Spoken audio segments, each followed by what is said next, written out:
نحمده ونصلی علی رسولہ الکریم اما بعد اعوذ باللہ من الشیطان الرجیم بسم اللہ الرحمن الرحیم۔ ایک سوال کیا گیا ہے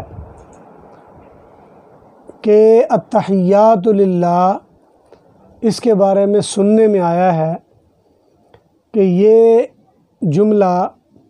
اللہ تبارک و تعالیٰ کی طرف سے معراج میں حضور صلی اللہ علیہ وسلم کو عنایت کیا گیا، تو اس کی حقیقت کیا ہے؟ جواب میں عرض یہ ہے کہ حضور اکرم صلی اللہ علیہ وسلم جب معراج پر تشریف لے گئے تو اللہ تعالیٰ سے جو ہم کلامی ہوئی، اس میں حضور اکرم صلی اللہ علیہ وسلم نے اللہ تعالیٰ کو جو کہا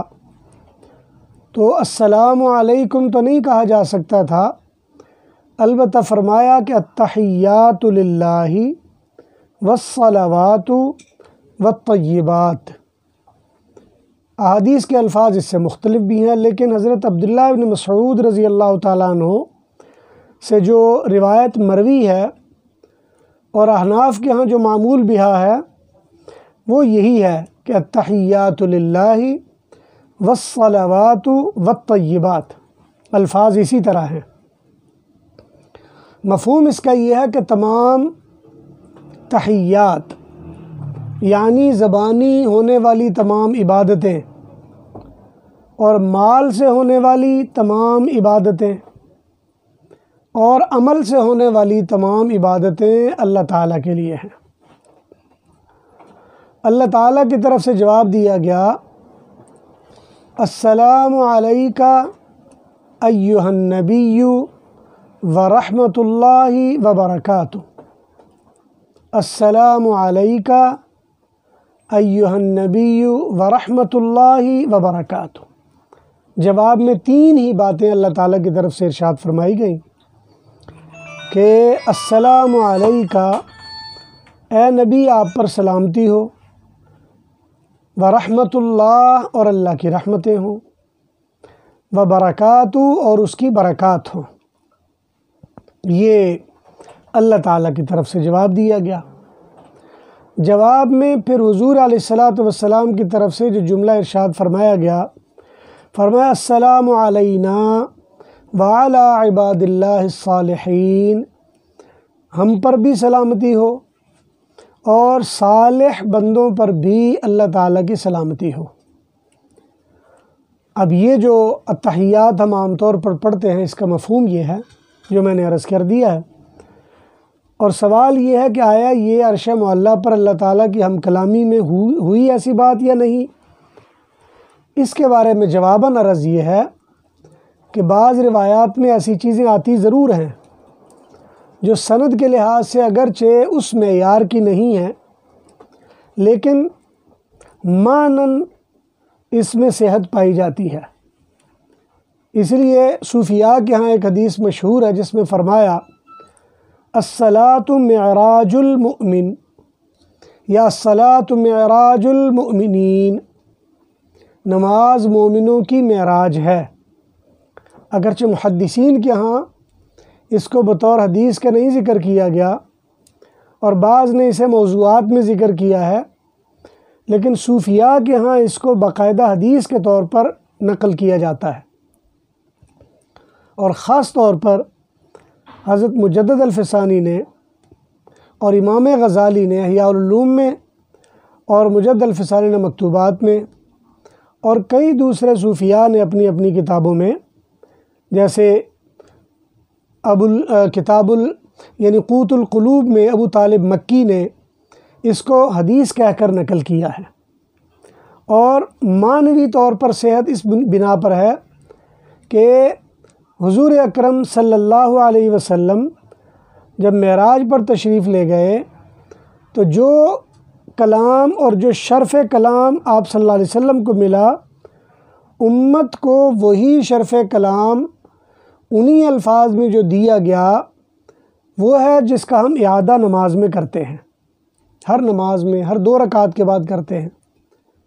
لہٰذا اس کا اعادہ کرنا یا نماز میں اس کا پڑھنا یہ اللہ تعالیٰ کی طرف سے گویا اس بات کی یادداشت ہے جو معراج میں حضور علیہ الصلوۃ والسلام نے اس کا اقرار کیا ہے۔ تو معنوی طور پر اس میں صحت ہے، اور لفظی طور پر سند کے لحاظ سے اس کی صحت اس درجے یا اس معیار کی نہیں ہے، لیکن چونکہ فضائل میں ایسی باتوں کو اتنی زیادہ اہمیت نہیں دی جاتی، کیونکہ التحیات کا پڑھنا یہ بذات خود ایک عمل ہے۔ البتہ مسئلہ یہاں یہ ہے کہ آیا یہ التحیات معراج میں دی گئی کہ نہیں دی گئی، مسئلہ صرف اتنا ہے۔ تو اس میں جواباً یہ عرض ہے کہ یہ معراج ہی میں دی گئی ہے، اور حضور اکرم صلی اللہ علیہ وسلم نے اللہ تعالیٰ سے جو ہم کلامی کی اور وہی ہمیں دی گئی، اور اسی مناسبت سے پھر اس کے آخر میں اشہد ان لا الہ الا اللہ واشہد ان محمدً عبدہ ورسولہ کا اعادہ بھی کر لیتے ہیں، تاکہ اگر کسی بندے کے عباد اللہ الصالحین کے ہونے میں شبہ ہو تو تشہد پڑھنے کے ساتھ وہ عباد اللہ الصالحین میں شامل ہو جائے۔ تو یہ ایک ایسا عمل ہے، یہ باعث اجر و ثواب بھی ہے، اور یہ یادداشت بھی ہے اللہ تعالیٰ سے ملاقات کی، اور اسی نماز اور اسی عمل کے بدلے میں ہم امید بھی کرتے ہیں کہ اللہ تعالیٰ سے ہمیں اور اہل ایمان کو ہم کلامی کا شرف بھی ملے گا اور ملاقات بھی ملے گی۔ اور حدیث مبارکہ میں حضور صلی اللہ علیہ وسلم نے فرمایا من احب لقاء اللہ احب اللہ لقاءہ، جو اللہ سے ملاقات پسند کرتا ہے اللہ بھی اس سے ملاقات پسند کرتے ہیں۔ ومن کرہ لقاء اللہ کرہ اللہ لقاءہ، اور جو اللہ تعالیٰ سے ملاقات کو ناپسند کرے اللہ بھی اس سے ملاقات کو ناپسند کرتے ہیں۔ تو ان جملوں کا یا تشہد کا یا تحیات کا پڑھنا یہ اللہ تعالیٰ سے ملاقات کی ایک امید کی بنیاد پر ہے۔ اور حضرت امام اعظم ابو حنیفہ نے باقاعدہ ایک حدیث نقل کی ہے، فرمایا کہ ہمیں تشہد اس طرح یاد کروائی گئی کسورۃ من القرآن، جس طرح قرآن کریم کی ایک سورت ہوتی ہے۔ اور بعض اس طرح کی روایات بھی ملتی ہیں کہ تشہد میں تحیات سے لے کر اشہد ان لا الہ الا اللہ و اشہد ان محمدً عبدہ ورسولہ، یہ سورت تھی ایک جو قرآن کریم میں سے منسوخ کر کے نماز کے لیے اس کو رکھ لیا گیا۔ یعنی اس کو یوں سمجھ لیں کہ جو قرآن کریم کی صورت میں نازل ہونے کی اور قرآن کریم میں درج ہونے کا معیار تھا اس سے اس کو ہٹا دیا گیا، لیکن امت میں عمل کے لحاظ سے اس کو قبولیت دے دی گئی ہے، لہذا یہ عمل فضیلت میں ہے۔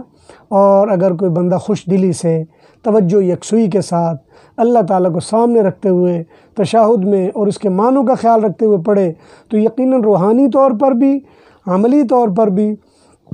اجر و ثواب کے لحاظ سے بھی بہت زیادہ برکات ہیں۔ اللہ تعالیٰ سے دعا ہے کہ اللہ عمل کی توفیق نصیب فرمائے۔